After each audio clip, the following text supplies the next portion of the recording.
En 2017, on prenait les repas des mannequins pour pas qu'elles grossissent. Voilà ce qui se passait chez Balenciaga. Bonjour, c'est Louis. Aujourd'hui, on se retrouve dans une toute nouvelle vidéo où j'ai décidé de parler de sujets un peu plus sérieux que d'habitude. On va traiter du mannequinat et de ce qui se passe dans le mannequinat aujourd'hui et de ce qui s'est passé aussi un peu avant, notamment dans les années 90-2000. La mode peut paraître très luxueuse, belle, avec plein de paillettes, avec plein de luxe, avec plein de fêtes, etc. etc. Mais c'est un milieu qui est extrêmement sombre également et une part du milieu du mannequinat en fait partie. Gros disclaimer avant que la vidéo commence, toutes et tous les mannequins ne sont pas dans la situation dans laquelle je vais parler aujourd'hui. Je vais relater des faits qui existent, mais qui ne concernent pas tous les mannequins. Je parle souvent des mannequins qui sont le plus dans l'industrie, qui sont le plus marketés par leur agence. Avant que la vidéo commence, je vous invite à liker, à partager et à vous abonner. Ça me ferait vraiment très très plaisir et en plus c'est gratuit. Vous avez le bouton juste en dessous, là je crois si je dis pas de bêtises. Ou alors il est là, genre je sais plus. Bref, juste en dessous là il y a un petit bouton rouge, bah tu cliques dessus. Et si tu peux cliquer sur la cloche aussi accessoirement, ce serait cool. Ah, et tu peux aussi venir me suivre sur Instagram et tous les liens sont en barre d'infos. J'ai aussi un TikTok que je tiens sur la mode, donc voilà. Et on attaque de ce pas avec l'industrie de la mode et notamment du mannequinat dans le milieu des années 90-2000 et comment parler de cette époque sans ne pas parler de l'anorexie des mannequins. Cette période a été ultra particulière dans le milieu de la mode puisqu'on savait ce qui se passait, du moins l'industrie de la mode savait qu'il y avait énormément d'anorexie. Quand je vous parle d'anorexie, c'est des personnes qui mangent par exemple des morceaux de coton imbibés de jus d'orange. Je refuserai catégoriquement dans les commentaires, s'il y en a, des commentaires insultants envers les mannequins. Si elles en sont arrivées là, c'est qu'il y a une raison et l'anorexie est une maladie mentale qu'il faut traiter. Ce qui se passe en fait dans cette industrie à ce moment-là, c'est tout simplement les agents des mannequins qui leur demandent de perdre du poids, de perdre, d'être la plus fine possible pour pouvoir aller sur tous les podiums. Ce sont les agents eux-mêmes qui demandent aux mannequins de perdre du poids. Ce sont les agents eux-mêmes qui disent aux mannequins, à des femmes qui font un 36, un 34, t'es trop grosse, il faut que tu perdes encore pour faire un 32, à savoir un 14 ans. Lorsqu'on fait entre 1m78, 1m76 et 1m81, 82, 83 pour les mannequins les plus grandes, il n'est pas normal de rentrer dans du 14 ans. Ce qui m'attristait le plus, c'était souvent de voir les mèmes sur les réseaux sociaux de mannequins qui tombent, et il y en a encore qui circulent. C'est pas drôle. C'est pas drôle parce que ce sont des mannequins qui souvent, en fait, font un malaise, tout simplement, sur le podium. Ce sont des mannequins qui ne tiennent plus debout parce qu'elles n'ont plus d'énergie, parce qu'elles n'ont plus de force. On en est là aujourd'hui, à cette époque-là, dans le milieu de la mode. On est sur des mannequins qui ne tiennent plus sur des chaussures qui sont trop hautes, trop inconfortables.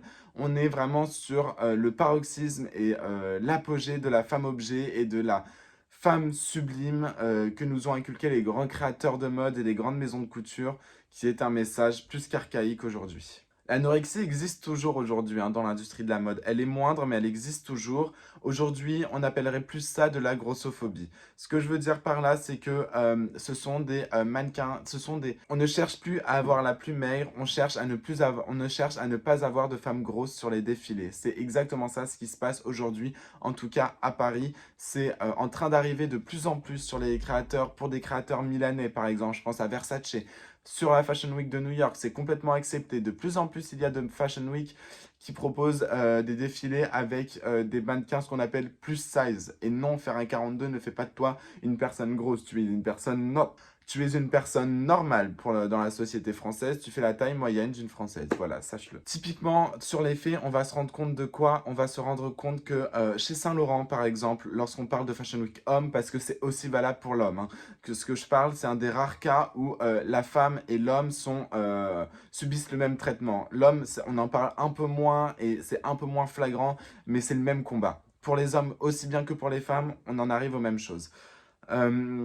Chez Saint Laurent, pour les défilés, en tout cas hommes, je sais que on nous mesure les bras pour défiler. Et en fonction de cette mesure-là, soit vous défilez, soit vous ne défilez pas. Dites-vous une chose, mon bras est trop gros. C'est tout ce que j'ai à vous dire. mon bras, donc je suis trop gros pour défiler chez Saint-Laurent. Ce qui est aussi extrêmement problématique, c'est qu'aujourd'hui, les designers de mode ne savent pas faire, ils ne connaissent pas, ils ne savent pas dessiner pour des femmes rondes. Aujourd'hui, peu importe la maison, peu importe les défilés, peu importe qu'il y ait des femmes plus size ou pas sur les shows, les croquis ne sont dessinés que sur des femmes squelettiques. Et ça, c'est pas une légende, c'est la vérité lorsque vous regardez un croquis de mode. Alors oui, c'est beau, oui, les traits sont exagérés et oui, les courbes sont exagérées. Et évidemment que les femmes ne ressemblent pas à ça dans la vraie vie et n'ont pas ce corps-là. Néanmoins, aujourd'hui, lorsqu'on voit des personnalités plus size qui se font habiller par les marques, on se rend compte que les designers ne savent pas dessiner des robes pour les personnalités plus size. Je pense notamment à Lizzo qui était arrivée lors d'un red carpet habillée en balmain. Elle ressemblait à ça. Alors Lizzo, c'est une femme que j'adore, que je trouve sublime, que je trouve vraiment très très forte. On se rend bien compte que la robe n'a pas été faite pour elle de base et n'a pas été faite pour sa morphologie. Et c'est valable pour toutes les collections et c'est valable pour toutes les marques. Balmain, ils sont très très forts pour habiller les... Ils habillent vraiment beaucoup de stars plus size, etc. Néanmoins, en ce qui concerne les morphologies sur leur podium, il n'y a que des tailles classiques. Aujourd'hui, les marques sont fières de dire « Oui, regardez, nous on travaille sur du 36 ». Les gars, réveillez-vous, réveillez-vous. La taille moyenne d'une femme française, c'est 42. Réveillez-vous. Ouh, on est là. Ouh. Donc ce serait bien de inclure un peu plus de taille. Le but n'est pas de travailler que sur une seule taille. Pourquoi est-ce qu'on ne travaille pas aussi bien sur du 54 que sur du 32, que sur du 48, euh, que sur du 38? Enfin, voilà, il faut prévoir pour tout le monde et il faut pouvoir habiller l'intégralité de la population, combien même vous êtes une maison de couture. Ensuite, on va parler d'une autre chose qui est là beaucoup plus sombre, à savoir le mannequinat low cost. Ce que j'appelle le mannequinat low cost, ce sont les grosses agences parisiennes, je pense notamment à Elite, qui vont aller faire des castings sauvages à la chaîne dans des pays de l'Europe de l'Est. Je pense notamment à l'Ukraine, je pense notamment à la Bulgarie, je pense notamment à la Lituanie, à tous ces pays-là où on connaît le potentiel physique des femmes. Donc voilà, on a ce cliché de la femme de l'Est, grande, blonde, aux yeux bleus, ultra fitée, etc., etc. Des clichés qui s'avèrent être vrais vu que les agences de mannequinat partent dans ces pays-là pour recruter et pour caster à la chaîne. Quand je vous dis que c'est à la chaîne, c'est qu'on se retrouve à caster des gens, à peu près 500 mannequins par jour, et ce pendant 3 jours. Donc on revient, on a 1500 mannequins, et après on les envoie à la Fashion Week. Et ces carrières de mannequins-là ne durent pas plus de 2 ans. Et c'est même pas que ces mannequins-là ne veulent plus faire ce métier-là, c'est qu'on vous dit, bah maintenant, t'es trop vieille, tu commences à avoir des ridules, allez hop, ça dégage.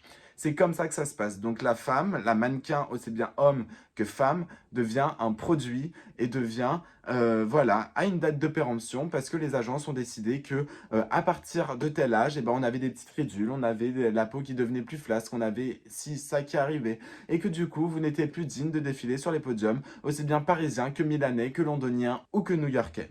D'accord. Tu veux devenir mannequin? Très bien. Tu passes sous le bureau. C'est comme ça que ça se passe dans les agences. Et c'est là où c'est tragique. Combien de mannequins se sont fait abuser sexuellement pour devenir des top modèles et n'ont pas réussi parce que des hommes lui ont promis le ciel pour devenir des mannequins de super rang, pour devenir des mannequins exceptionnels, alors qu'elles n'ont jamais pu toucher l'ombre de leurs rêves. C'est infâme, c'est écœurant, c'est pitoyable, c'est répugnant. Aujourd'hui, il faut comprendre une chose, c'est que ces mannequins-là aussi ne sont absolument pas protégées. Elles sont sous l'emprise parfois de leur casteur et de leur scooter qu'on appelle, qui va tout simplement abuser d'elles sexuellement pour, en contrepartie, faire en sorte que je t'offre ce rêve-là, toi, en retour, tu me dois ça. Tu veux être prise dans mon agence? Ok, très bien, retrouve-moi à l'hôtel ce soir-là. Voilà, c'est que des choses comme ça, dans cet univers-là. Et je reprécise encore une fois, ça ne touche pas toutes les mannequins. En France, par contre, on a cette chance de que ce soit absolument pas comme ça. Il y a beaucoup moins de problématiques dans ce genre-là en France. Je parle vraiment pour ce cas de figure-là, des mannequins qui viennent souvent de l'Est, de Grèce, de pays comme ça, parfois un peu moins développés que les pays d'Europe de l'Ouest. Et c'est vraiment très important à prendre en compte. En France aussi, les mannequins ont cette chance d'être relativement bien payés. On peut toucher un billet de 400-500 € pour, pour un shooting, pour ce genre de choses-là. Si on arrive à faire 2-3 shootings dans le mois, on arrive avec un SMIC à la fin. Donc ça reste raisonnable parce qu'en France, on a on a des lois et que les mannequins sont protégés et qu'elles ont des agents et qu'elles ont des contrats qui sont négociés. Et c'est comme ça que ça se passe. En revanche, les agences, il existe des agences, je pense notamment à des agences italiennes, qui ne payent pas aussi bien leurs mannequins. En tout cas, les maisons qui ont besoin d'eux ne payent pas aussi bien leurs mannequins. Et il s'avère quoi? Il s'avère que sur leur site internet, c'est absolument pas indiqué ni rien, mais les agences de mannequinat sont parfois également des agences d'escort girl. Donc oui, des hommes vont payer telle agence pour envoyer tel mannequin avec elle et passer peut-être la soirée, peut-être la nuit. Et voilà, donc on a vraiment ça qui se développe dans l'industrie du mannequinat et qui est déjà bien ancré. Donc voilà. Et il faut savoir qu'il y a des agences, on ne sait pas tout. Et même moi, je ne sais pas tout. Des agences comme Elite, par exemple. Combien de potes m'ont dit qu'ils étaient partis d'Elite parce que c'était trop sombre et que même moi, en leur posant la question, mais c'est-à-dire, dis-moi en plus, ils ne voulaient même pas m'en parler, donc je n'ose même pas imaginer ce qui se passe. Et pour terminer, on parlera évidemment de la maltraitance et des agressions sexuelles que subissent les mannequins. Ce sont des choses qui sont récurrentes dans cette industrie-là. Je pense notamment aux soirées, combien de mannequins se sont fait droguer puis violer en soirée, combien de personnes, même sans être mannequins, se sont fait violer et droguer, mais je parle en tout cas de l'industrie de la mode. C'est des choses qui sont extrêmement graves, c'est des choses qui sont intolérables, c'est des choses qui ne sont juste, c'est des choses qui sont juste immondes et il faut vraiment en parler et ouvrir le sujet là-dessus. Et lorsque je vous parle des gens puissants de cette industrie et de la people sphere ou du moins de la jet set qui est très proche de l'industrie de la mode, c'est en fait là où ça bloque, où lors d'une soirée, une mannequin va se faire droguer et se faire tout simplement violer par quelqu'un de plus puissant qu'elle, par quelqu'un qui lui aura fait fantasmer, par quelqu'un qui l'aura attiré dans sa chambre, qui va peut-être lui mettre du GHB dans son champagne. 2017, on prenait les repas des mannequins pour pas qu'elles grossissent. Voilà ce qui se passait chez Balenciaga. Et ça existe encore. Et c'est sans parler évidemment des deux gros scandales à ce sujet-là qui ont touché des marques en elles-mêmes. En 2017, Balenciaga qui a tout simplement fait de la maltraitance envers leurs mannequins. Donc on parle de Balenciaga, la grande maison de couture Balenciaga, qui a tout simplement enfermé les mannequins pendant 6 heures pour les caster. Donc c'est-à-dire qu'elles sont restées assises pendant 6 heures. Elles n'avaient ni eau ni nourriture. Quand elles ont commandé des Uber Eats, on leur a retiré la nourriture pour pas qu'elles grossissent. Que des choses comme ça en fait. Voilà ce qui se passe aujourd'hui. Ça s'est passé en 2017, c'était il y a 5 ans. C'était il y a 5 ans les gars. C'était il y a 5 ans. C'était il y a pas longtemps les gars. C'était vraiment il n'y a pas longtemps.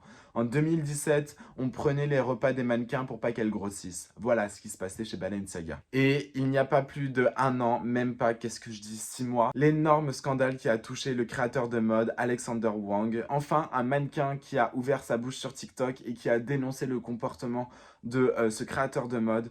Personne n'était étonné. Pourquoi? Parce que tout le monde le savait, mais qu'il fallait pas en parler. Pourquoi il ne fallait pas en parler? Parce que derrière, on ne savait pas ce qu'on pouvait prendre. Ce que je veux dire par là, c'est qu'elle est hyper hiérarchique. Ce qui est important à comprendre, c'est que si quelqu'un ne vous aime pas et est plus puissant que vous, c'est terminé. Et je parle pas forcément au sein des maisons. Je veux dire, les gens qui travaillent dans des maisons, c'est des emplois stables comme tout le monde. Si vous êtes, je sais pas... si vous êtes styliste dans une maison, vous risquez rien. Vous travaillez, c'est comme si vous travailliez pour une autre entreprise. Si vous êtes... Enfin, tout ce qui touche cet univers-là, c'est l'univers des mannequins, c'est l'univers des journalistes, c'est l'univers des critiques de mode, c'est l'univers des influenceurs. Et c'est vraiment ça qu'il faut comprendre. Pour conclure cette vidéo, je dirais que si le milieu du mannequinat vous intéresse et que vous voulez essayer au moins d'y rentrer, essayez. Voilà, ce dont je parle dans cette vidéo, ça concerne une partie qui n'est pas une minorité non plus, mais qui est une partie du mannequinat. Ça ne veut pas dire que vous serez concerné par le sujet de cette vidéo.